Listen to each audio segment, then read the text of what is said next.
semuanya? Alhamdulillah, luar biasa. Alhamdulillah. Nah baik saudara seluruhnya, untuk menghemat waktu kita mulai saja acara ini ya.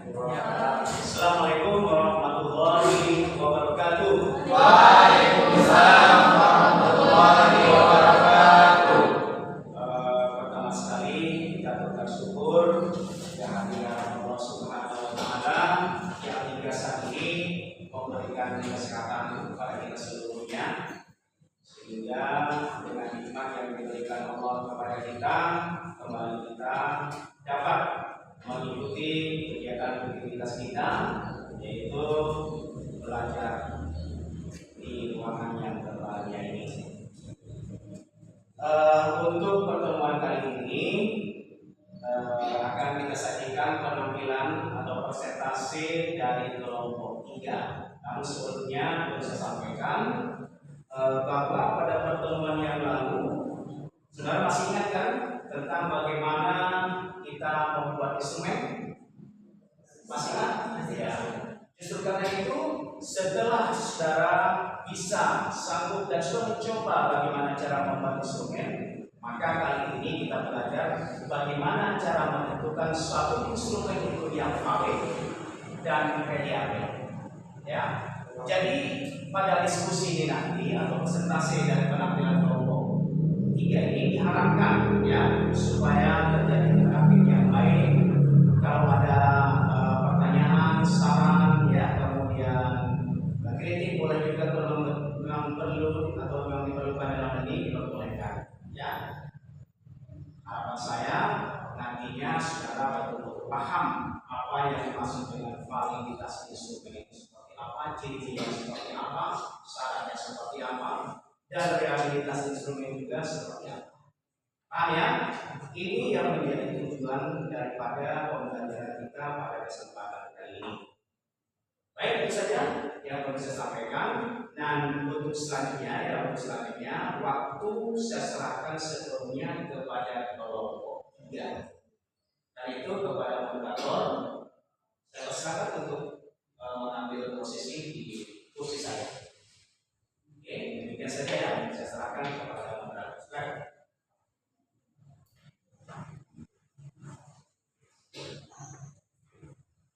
Assalamualaikum warahmatullahi wabarakatuh. Waalaikumsalam warahmatullahi wabarakatuh. Bismillah, alhamdulillah, wassalatu wassalamu ala Rasulillah wa ala alihi washabbihi wa ma wala. Puji syukur kita panjatkan kepada Allah Subhanahu wa Ta'ala yang telah memberikan kita nasihat dan sebab pada pagi hari ini, sehingga kita dapat berhadir dan berkumpul di ruangan ini dalam rangka proses pembelajaran dengan mata kuliah evaluasi pembelajaran. Tidak lupa selawat dan salam kita hadiahkan ke Allah junjungan Nabi kita Nabi besar Muhammad SAW, di mana telah membawa kita dari alam dalam kita menuju alam dalam kebenaran seperti yang kita rasakan hari ini dan kesempatan kali ini.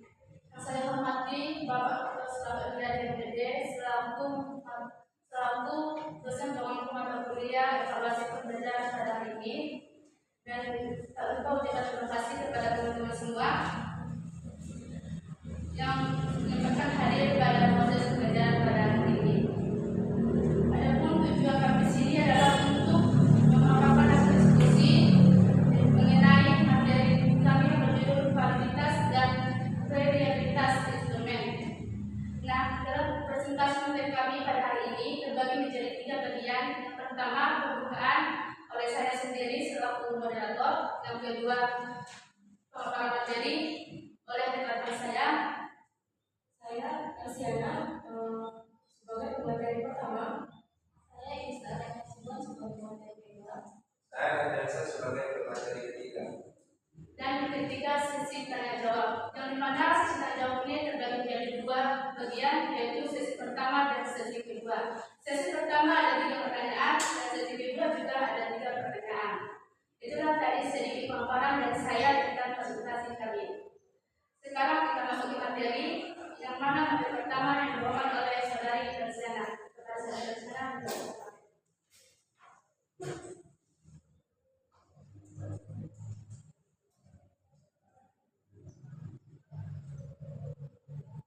Nah, sebelum saya masuk ke judul mengenai validitas dan reliabilitas instrumen, saya akan mengulang kembali tentang pembelajaran yang pernah kita pelajari pada kesempatan sebelumnya untuk mengaitkannya pada hari ini. Apa itu validitas dan reliabilitas instrumen?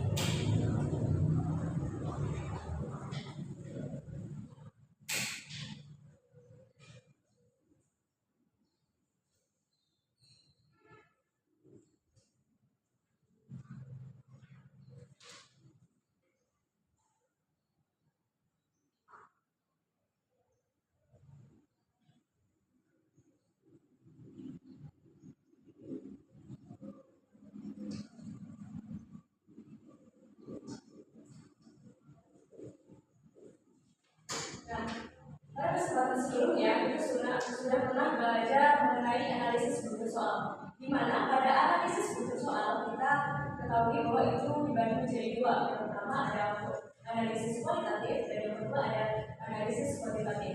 Nah, analisis kualitatif ini sendiri adalah menguji tingkat kebaikan suatu struktur soal itu mengenai isi atau bentuk serta kesesuaian struktur soal itu terhadap apa tujuan yang ingin dicapai. Sedangkan pada analisis struktur soal kuantitatif itu adalah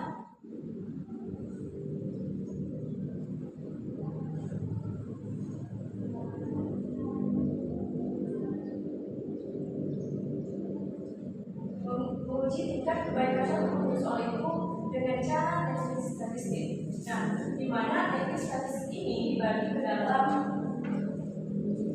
7 bagian.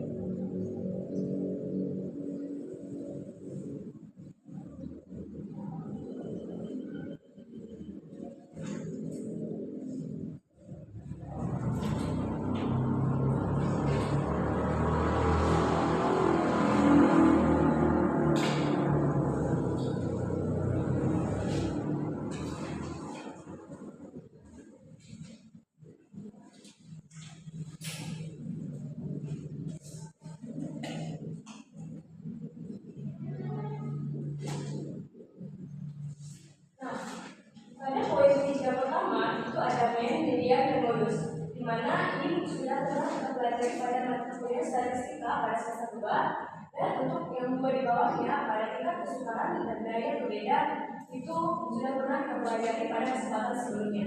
Nah, yang sekarang kita akan mempelajari mengenai validitas dan reliabilitas sesuai judul kita, yaitu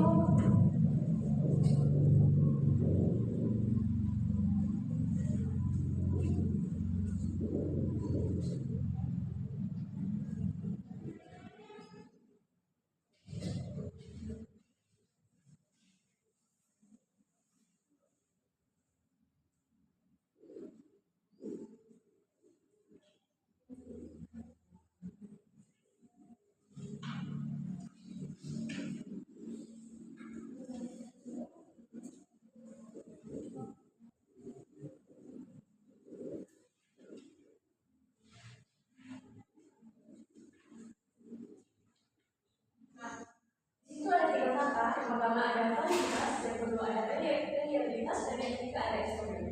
Di mana validitas itu secara singkatnya diartikan sebagai menilai seberapa akurat alat ukur yang digunakan.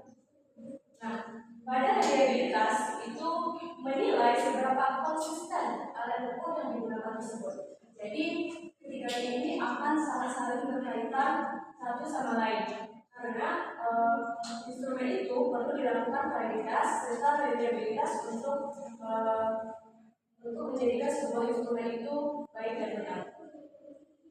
Nah, selanjutnya saya akan masuk pada materi saya yang berjudul validitas. Nah,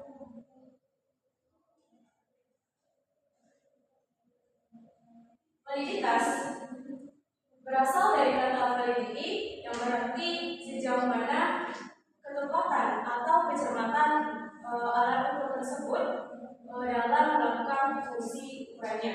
Nah, validitas dalam instrumen penelitian menunjukkan derajat ketepatan instrumen sebagai alat ukur terhadap apa yang akan diukurnya. Secara singkat dapat dikatakan bahwa validitas itu mengukur apa yang seharusnya diukur. Misalnya untuk satuan meter kita pasti menggunakannya untuk mengukur panjang suatu benda, bukannya berat suatu benda. Nah, itulah validitas tadi, keakuratan atau ketepatan sesuatu itu. Nah, selanjutnya masuk kepada jenis-jenis validitas, di mana validitas ini terbagi ke dalam 3 kriteria. Yang pertama ada validitas isi atau konten, yang kedua ada validitas konstruk atau konstruk validity, yang ketiga ada validitas kriteria. Lanjut kepada validitas isi atau konten. Nah, validitas isi atau konten ini mengacu kepada ketepatan pengukuran suatu pengukuran yang didasarkan kepada isi atau kontennya. Nah, misalnya ini adanya kesesuaian antara butir-butir soal yang diujiankan atau materi yang diujiankan dengan apa yang kita pelajari sebelumnya. Kita pasti pernah ya dengan teman-teman kita atau adik-adik kelas kita mengatakan bahwa saat ujian itu materinya tidak sesuai dengan apa yang dipelajari atau materi-materi yang kita pelajari itu tidak masuk ke dalam ujian. Nah, guru-guru yang seperti itu biasanya tidak melakukan validitas terhadap instrumen yang diberikan pada siswanya tersebut. Nah, validitas itu terbagi dalam 2 bagian. Yang pertama ada face validity atau validitas kita, yang kedua ada logical validity atau validitas logis. Nah, pada face validity ini itu dilakukan oleh orang yang berkompeten atau orang yang memiliki kompetensi di bidangnya tersebut, atau dapat juga dikatakan melalui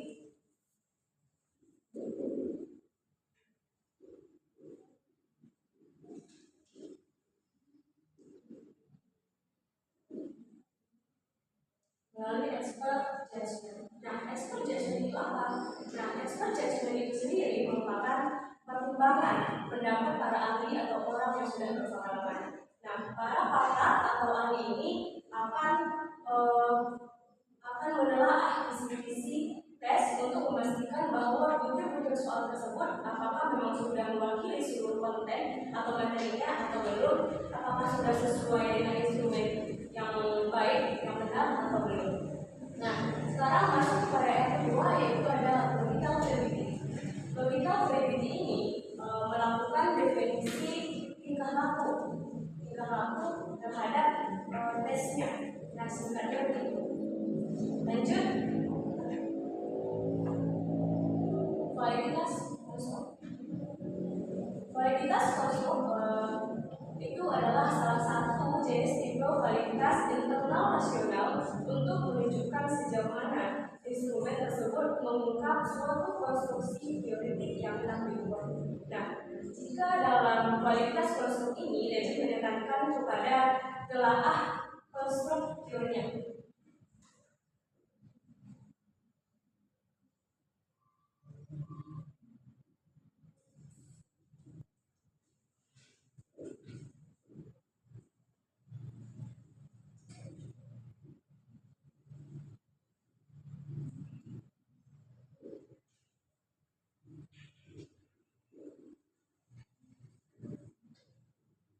Pada validitas konstruk itu lebih menekankan kepada konstruk atau teorinya, sedangkan pada validitas isi tadi itu lebih menekankan kepada isi atau konten dari instrumen itu sendiri.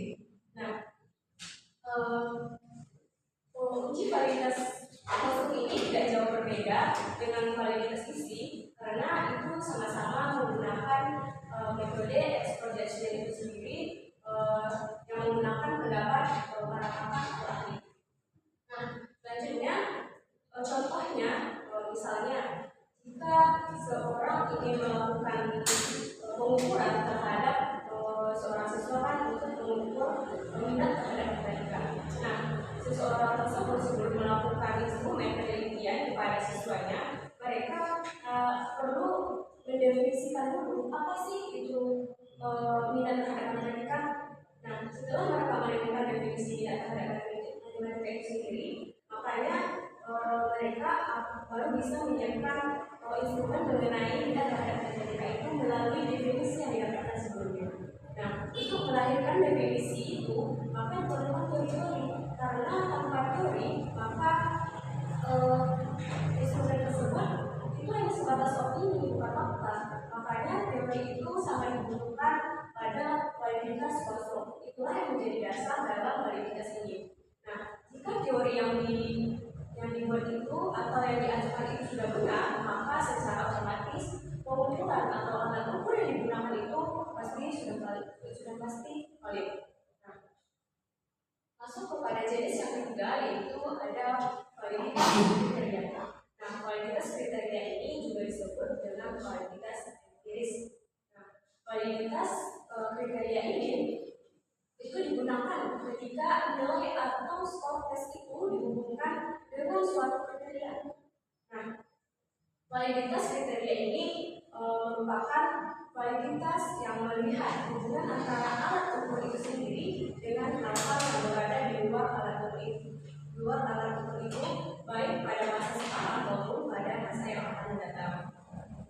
Nah, validitas hubungan kriteria itu diekspresikan sebagai sebuah koefisien korelasi antara skor tes atau X atau disebut juga dengan prediktor dengan skor kriteria atau Y, di mana korelasi ini digunakan bisa digunakan dengan rumus korelasi produk model tersebut.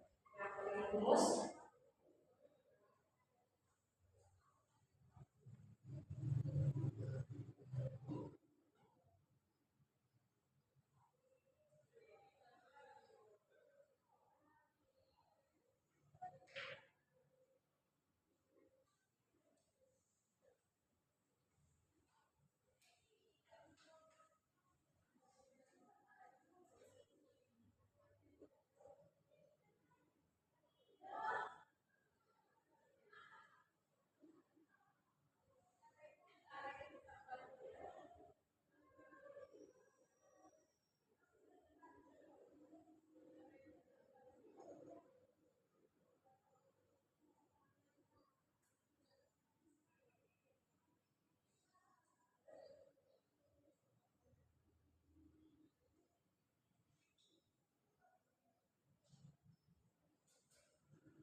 di mana RSG itu merupakan korelasi produk person, N adalah jumlah peserta tes, sedangkan sigma XY merupakan hasil perkalian antara X dan Y atau skor tes dengan skor kriteria, dan X adalah skor tes, Y adalah skor kriteria, dan seterusnya. Sekarang sebagai contoh, saya akan memberikan sebuah contoh soal mengenai korelasi produk person.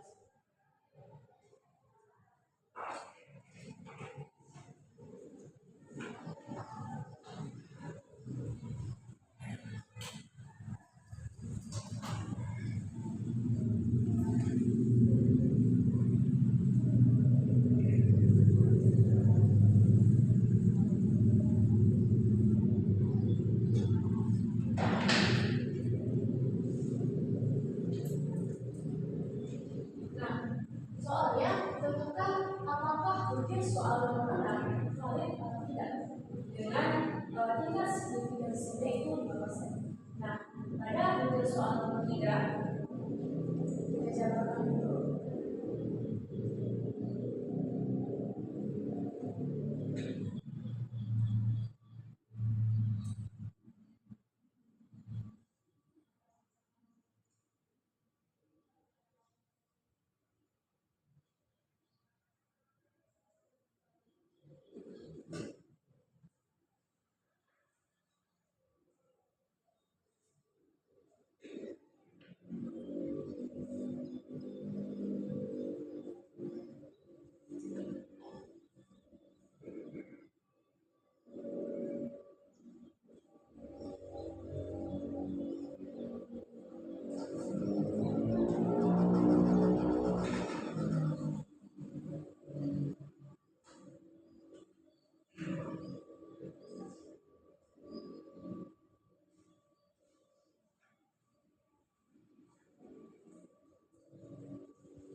ya. Nah, jadi untuk X-nya dan Y sudah didapatkan, maka untuk memasukkan ke rumus kita perlu merumuskan ini dahulu untuk meneruskannya ke rumus.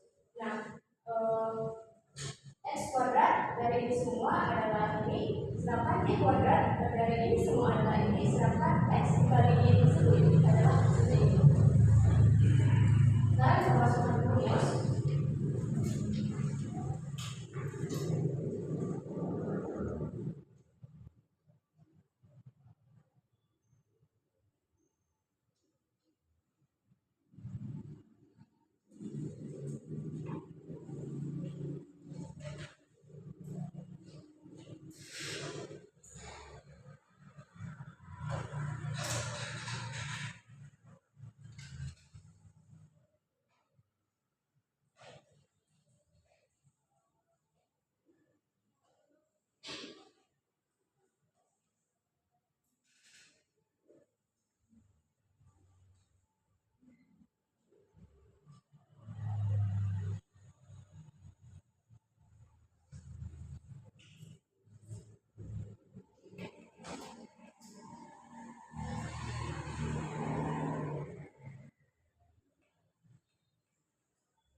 Nah, tadi adalah jumlah peserta tes, maka jumlah peserta tes ini adalah makanya di sini 8. Terus sigma X Y berarti hasil perkalian antara X dan Y, dan inilah hasilnya. Sedangkan sigma X adalah hasil penjumlahan dari sigma X ini, dan sigma Y itu adalah hasil perkalian dari hasil penjumlahan dari sigma Y, yaitu 46. Nah, yang dari 8, sigma X kuadrat itu adalah ini, dan sigma X dikuadratkan ini dan ini berbeda karena sigma X kuadrat itu adalah ini dan sigma X itu dikuadratkan adalah ini. Sigma X baru dikuadratkan. Nah, sama seperti halnya ini, ini sama dengan 8. Sigma ini kuadrat itu adalah ini 288, dan sigma Y dikuadratkan yaitu 46 dikuadratkan 2.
Nah, 8 kali 27 itu 296, karena dikali 46 itu 276, 8 kali 6 48, 6 dikali 6 itu 76, 8 kali 288 itu 2304, sedangkan 46 dikuadrat itu sama dengan 2116. Nah, jadi kita gunakan kita operasikan selanjutnya 266 dikurang 220, 46 itu 36 itu 12, sedangkan 2304 dikurang 2116 itu 188. Maka LXI nya sama dengan 20 per akar dari 12 itu adalah 3,464, akar dari 188 itu adalah 13,71. Maka jika ini dikalikan maka hasilnya seperti ini, yaitu 20 per 47,491. Nah, jadi setelah ini dibandingkan atau dioperasikan, maka LXY yang dihasilkan itu adalah 0,421. Inilah yang hitungnya. Nah,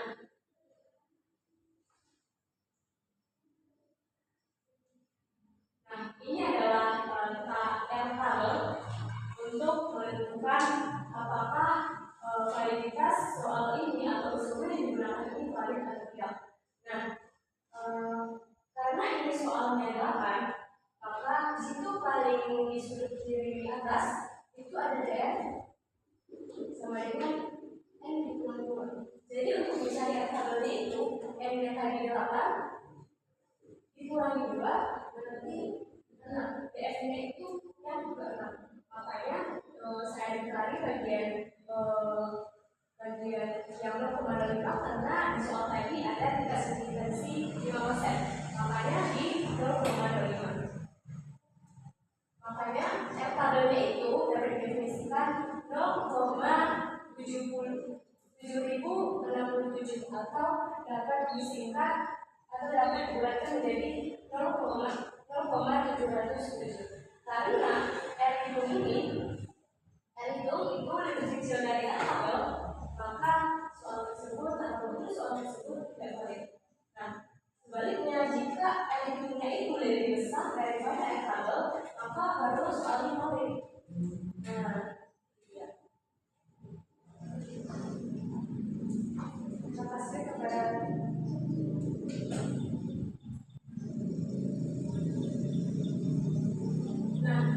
ada dua jenis validitas kriteria, yaitu ada validitas internal dan yang kedua ada validitas eksternal.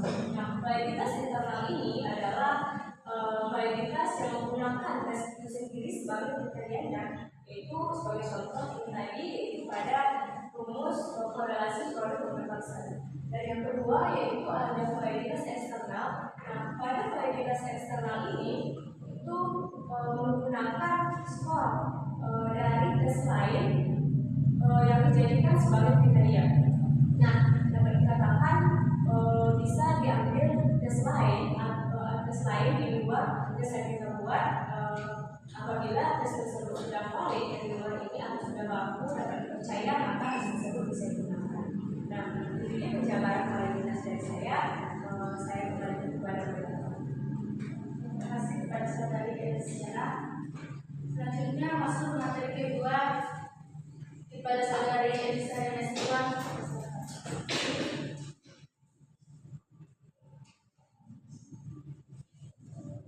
Jadi di sini saya akan menjelaskan tentang reliabilitas instrumen.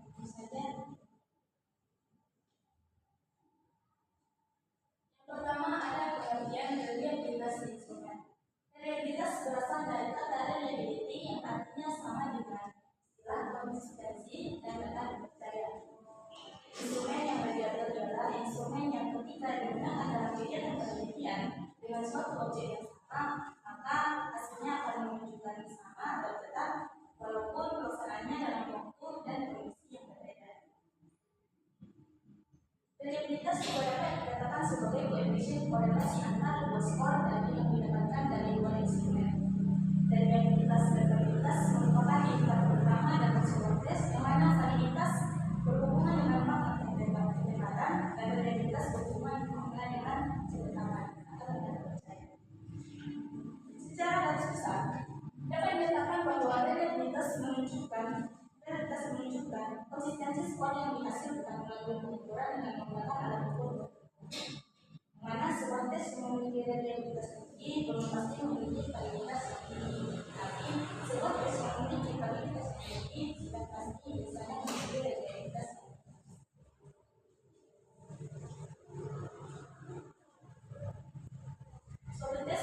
Suatu tes dinyatakan memiliki reliabilitas atau kepercayaan terhadap diri apabila tes tersebut memberikan hasil atau informasi yang sama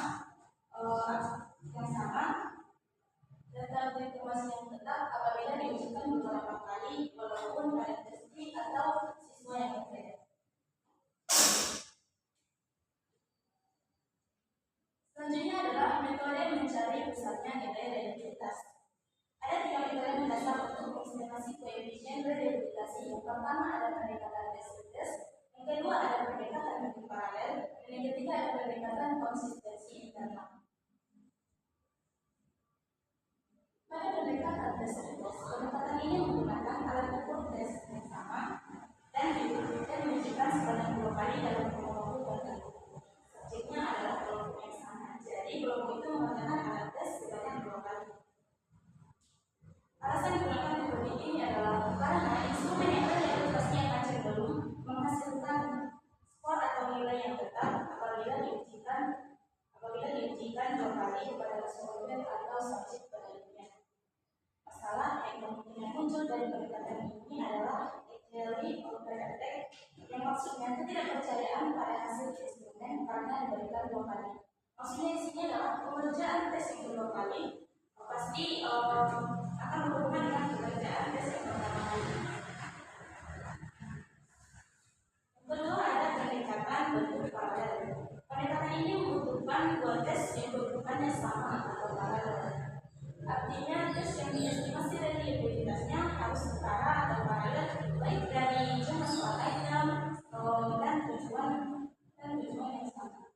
Dalam kenyataannya membuat tes yang sama atau benar adalah sesuatu yang tidak mungkin. Akan tetapi jika mengikuti kajian teori dan proses penelitian maka sifat terkait. Dalam pendekatan paralel mempunyai kelemahan terkait dan pengelolaannya itu. Jika tes paralel dilakukan secara berturut-turut maka kemungkinan responden akan meningkatkan performanya dalam tes yang kedua. Karena setidaknya dia pasti mengingat tentang tes yang pertama. Ketiga ada pendekatan konsistensi internal. Pendekatan ini dilakukan dengan hanya memberikan tes sebanyak 1 kali. Tujuan dari pendekatan ini adalah untuk melihat konsistensi antara bukti atau data soal dengan instrumen tes keseluruhan. Instrumen tes yang akan didapati reliabilitasnya dapat dibelah menjadi beberapa bagian sesuai dengan teknik yang digunakan. Berikut adalah teknik dari pendekatan konsistensi internal. Yang pertama ada pembelahan cara random. Jadi pembelahan ini dilakukan pada instrumen soal dengan cara membagi 2 soal dan menentukan soal yang berada pada bulan pertama dan soal yang berada pada bulan kedua. Selanjutnya pembelahan kesatuan. Pembelahan ini juga dengan cara membagi 2 instrumen soal. Itu nomor soal lanjut pada pembelahan pertama sedangkan nomor soal benar pada pembelahan kedua. Ketiga ada pembelahan sukses. Jadi pembelahan ini dimulai dengan menentukan tahap kesukaan item dengan korelasi item skor total tesnya terlebih dahulu. Dengan demikian setiap soal diposisikan pada posisi tertentu.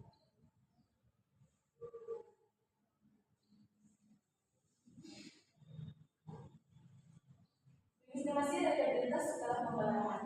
Di sini ada 4 formula untuk mengestimasi reliabilitas. Yang pertama adalah formula Superman atau belah 2, formula Coulomb, koefisien alpha, dan formula probabilitas.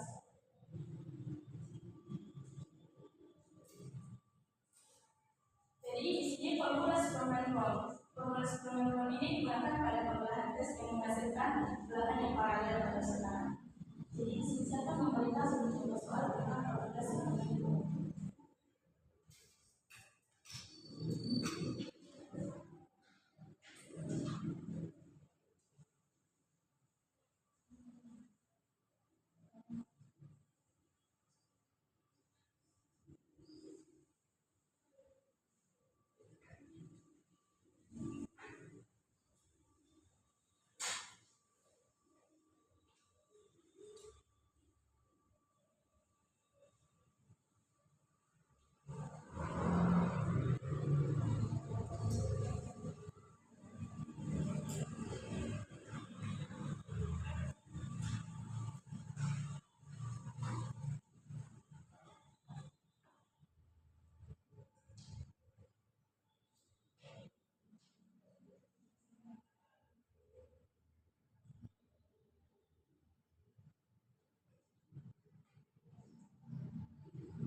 sampai mereka menulis berapa slide tadi ya. Di sini kan apa slide yang sudah dilihatkan. Ada kasih berapa slide.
menggunakan rumus potensi proyek momen yang mana dari tabel tadi dihasilkan 0,5922 dan kemudian disubstitusikan ke rumus supermakron itu 2 dikali S1 itu 0,5922.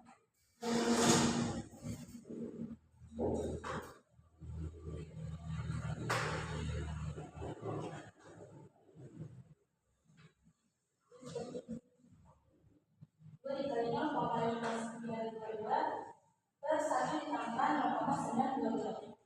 Hasilnya adalah 0,7748. Jadi tabelnya ini lebih kecil daripada itu. Dan ini menunjukkan bahwa atas ini variabel. Jadi saya menggunakan kemudian.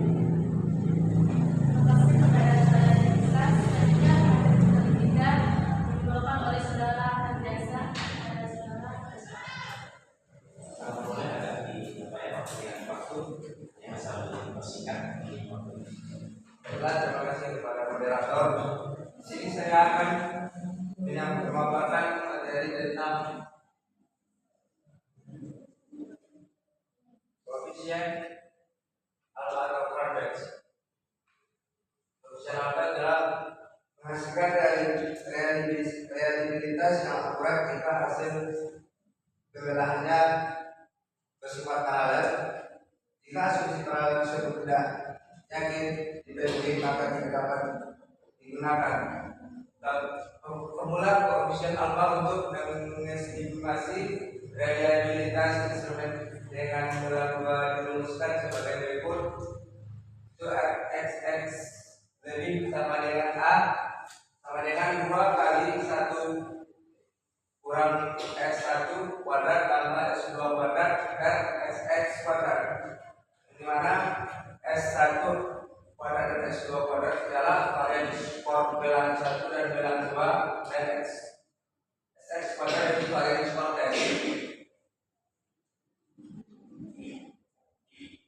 Selanjutnya ada itu formula Mundell-Kapson, di mana jika suatu tes mempunyai jumlah soal yang tidak terlalu banyak dan berderet skornya dengan dikotomi, maka pembedahan tes menjadi 2 bagian cenderung akan menghasilkan bagian tidak setara. Formula Mundell-Kapson ini ada 2. Yang pertama KR20 atau Mundell-Kapson 20 dan KR21. Ini KR20 yang dimana rumusnya RXX sama dengan K dan K kurang 1 kali SX kuadrat kurang sigma P kali Q per SX kuadrat, di mana ada kembalikan dalam suatu tes SX varian skor total tes, P adalah proporsi jawaban betul pada item tunggal, Q adalah proporsi jawaban salah pada item yang sama.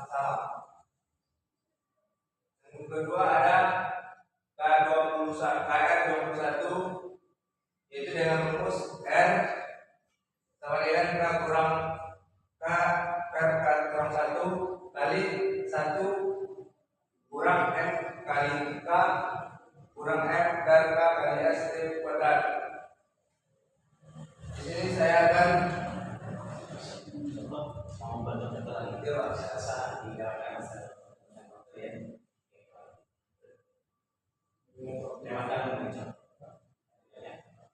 sudah selesai setelah itu. baik, saya kembalikan kepada moderator. Nah, sebelum kita masuk ke sesi tanya jawab, lebih dulu dan kembali meneruskan suasana, kita melakukan icebreaking kepada teman-teman dan materi sebelum ini. Oke, berdiri dulu, berdiri sesuai dengan apa yang kita lakukan. Jadi icebreaking kali ini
itu tetap begitu namanya. Hah, itu kiri.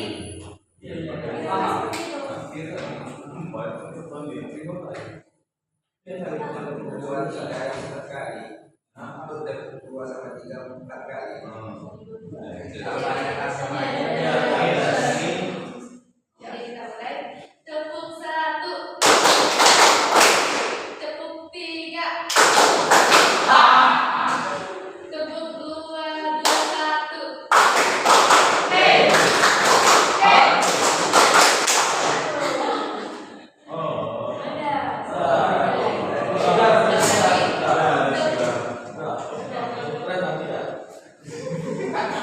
Nah, selanjutnya kita masuk ke tanya jawab. Langsung saja sesi pertama 3 pertanyaan.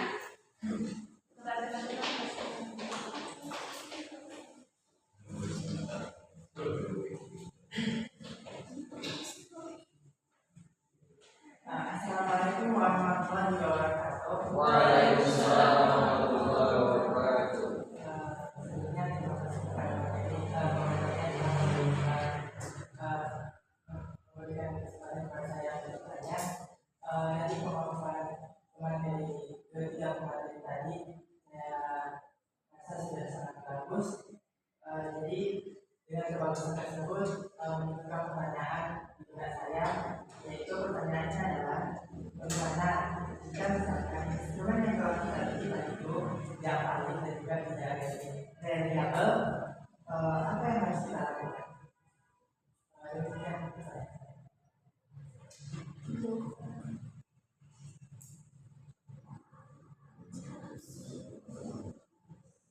Dari penjelasan teman-teman sekalian, cukup jelas dan baik dan dapat dimengerti. Tapi saya ingin menanyakan sedikit tentang apakah KR20 dan KR21 itu berbeda, dan tolong jelaskan perbedaan.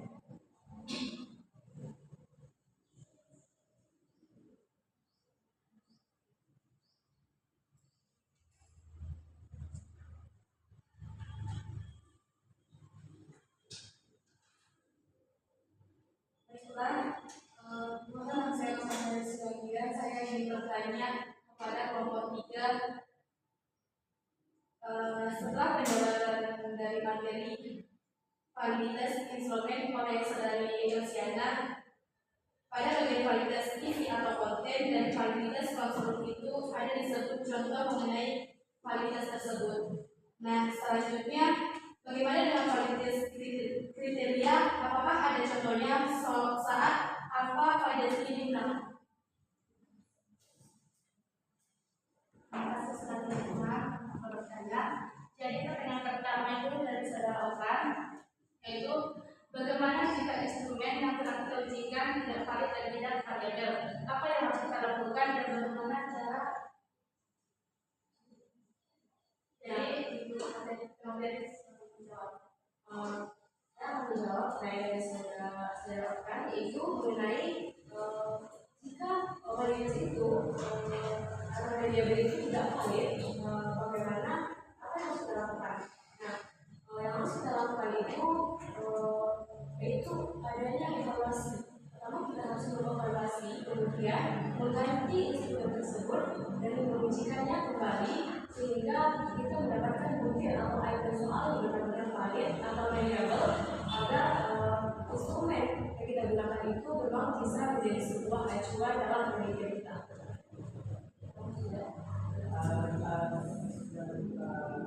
Saya ingin bertanya sedikit kepada materi. Jadi menurut materi, bagaimana cara tips yang kita lakukan atau pernah dilakukan untuk membuat instrumen yang baik agar hasilnya itu valid dan juga reliable?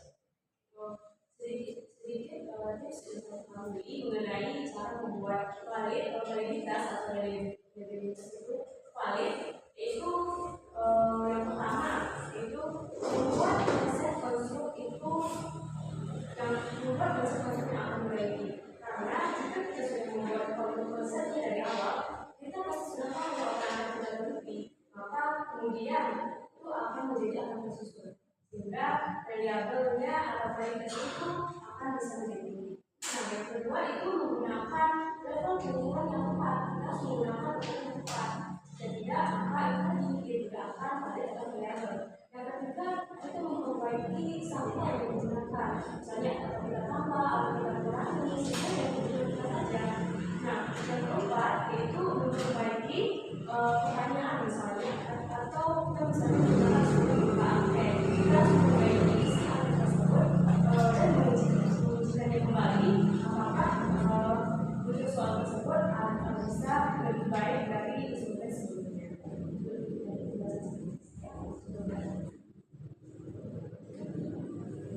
Terima kasih.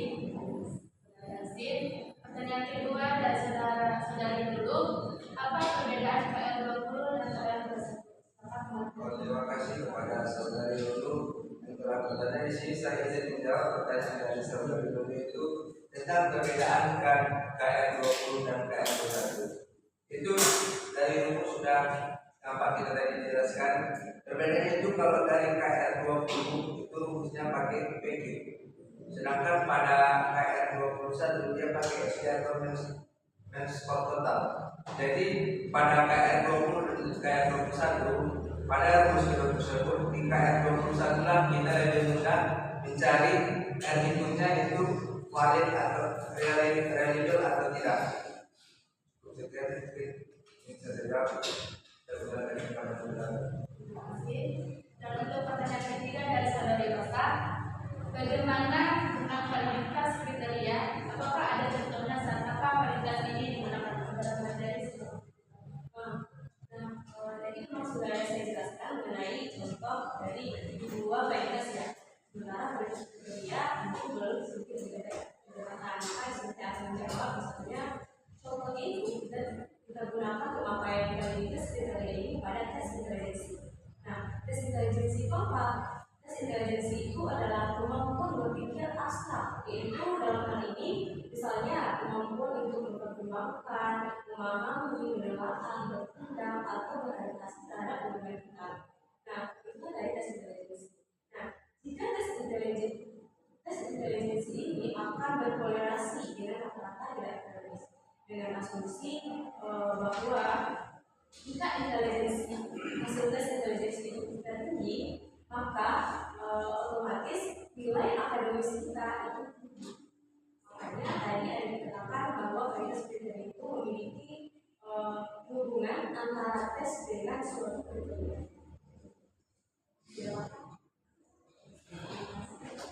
Nah, selanjutnya kita masuk sesi kedua untuk 3 pertanyaan kepada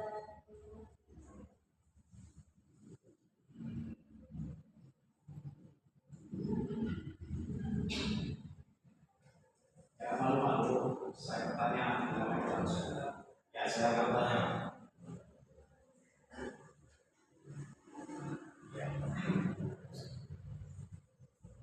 Jika saya bertanya dari presentasi saudara-saudari tadi, pertanyaannya untuk mencapai instrumen yang valid seperti yang dijabarkan perlu dilakukan validalitas.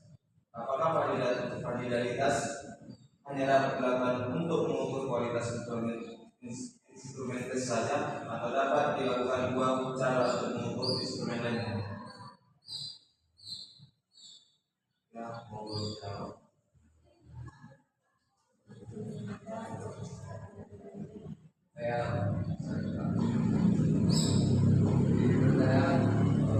Jadi saudara tadi mengatakan bahwa reliabilitas berhubungan dengan makna atau tidak atau konsistensi. Sebenarnya apakah dari dapat memberikan contoh atau gambaran bagaimana makna keterlambatan atau konsistensi itu dalam konteks reliabilitas ini?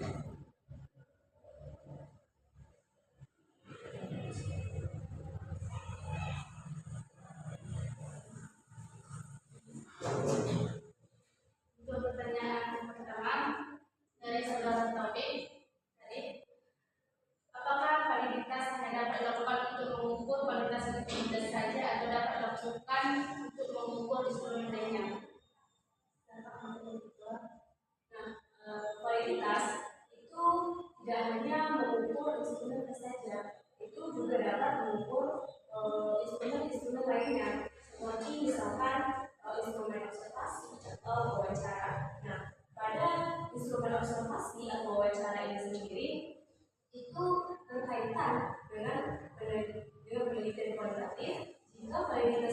tadi itu berkaitan dengan penelitian kuantitatif.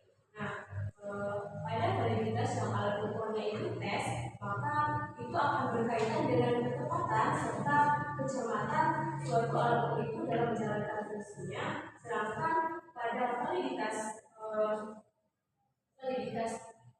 observasi atau wawancara itu menggunakan konsep sebagai dasar untuk tujuan agar observasi dan wawancara itu berhasil. Terima kasih. Selanjutnya pertanyaan saudara Yunus, bagaimana melakukan ketetapan atau konsistensi dalam konteks kredibilitas ini? Saya akan menjawab pertanyaan dari saudara Yunus. Itu pertanyaan tadi, contoh penggambaran mengenai ketetapan atau konsistensi dalam konteks kredibilitas. Jadi misalnya ini ketika dilakukan tes, yaitu si A dan si B, kita boleh hasil tes si A ini menunjukkan nilai yang berbeda daripada si B. Dan ketika tes kurang dengan alat ukur yang sama, jadi si A ini tetap mendapatkan hasil nilai yang berbeda daripada si B. Jadi konsistensi ini adalah pada tes pertama dan kedua si A tetap mendapatkan nilai yang berbeda dari si B.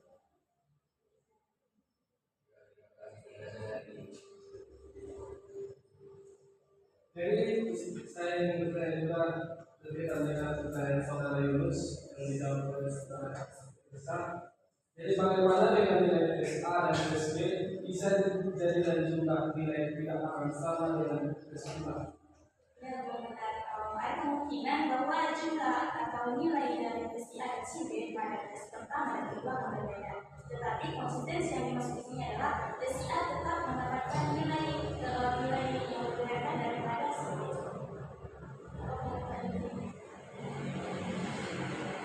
Terima kasih.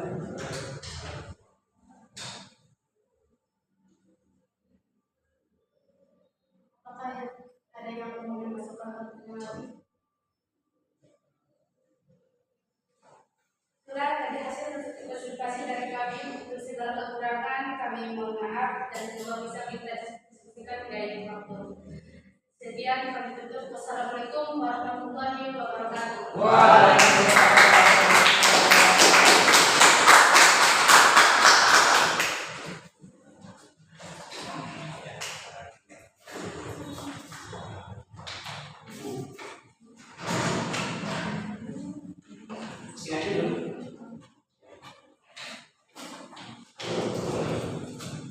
Baik, terima kasih ya kepada kelompok 3 yang telah memaparkan dari tugas makalahnya pada presentasi.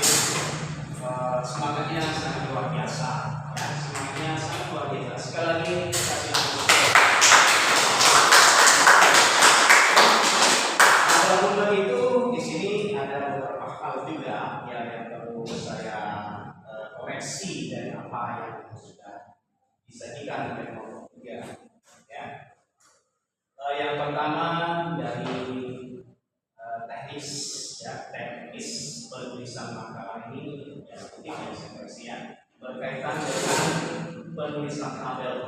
Ya, tabel, gambar, kemudian kalau ada grafik itu fokus kepada yang salah tadi fokus pada judul ya.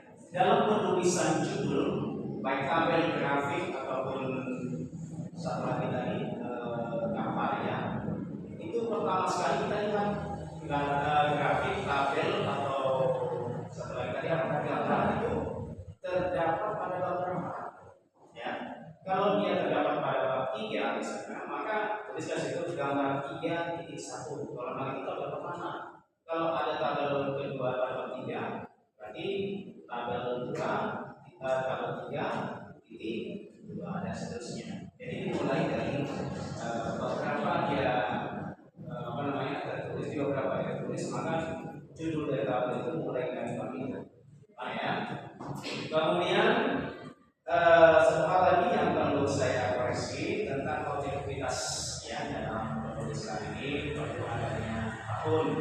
Penulis itu sudah jelas ya, tahun berapa, kemudian halaman berapa. Ini tidak konsisten, saya perhatikan dari kelompok 3. Harusnya halaman berapa itu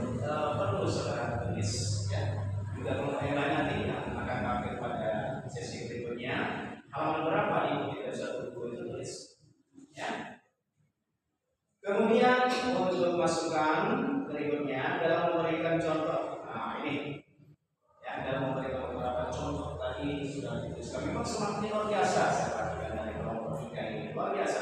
Tetapi efektivitasnya kurang. Harusnya bagaimana? Ada yang bisa memberikan usulan?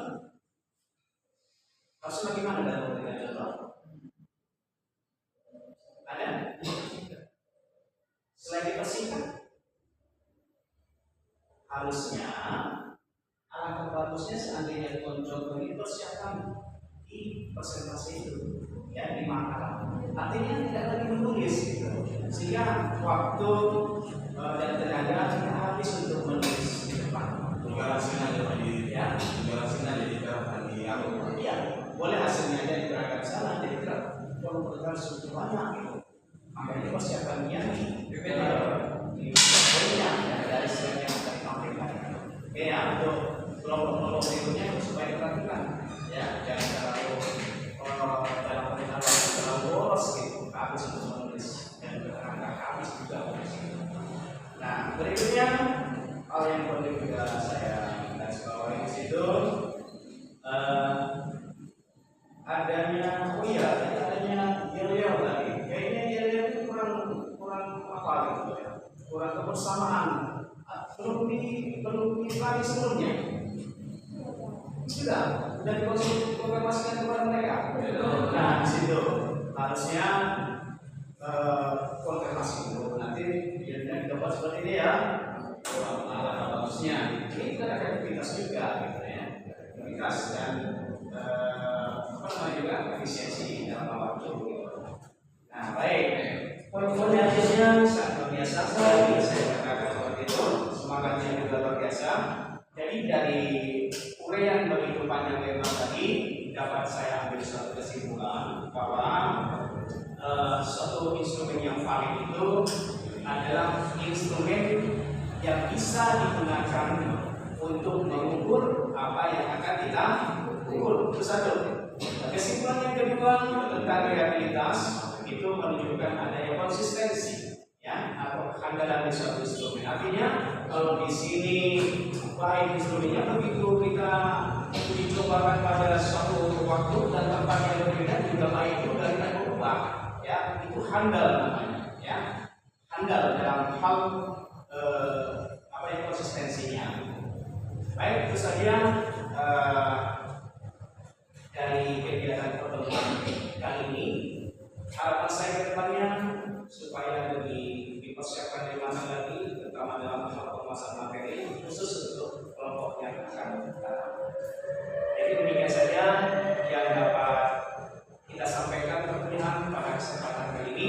Bila kurangnya kita maaf kepada Allah dan saya minta maaf atas sebelumnya. Yang saya akhiri, Assalamualaikum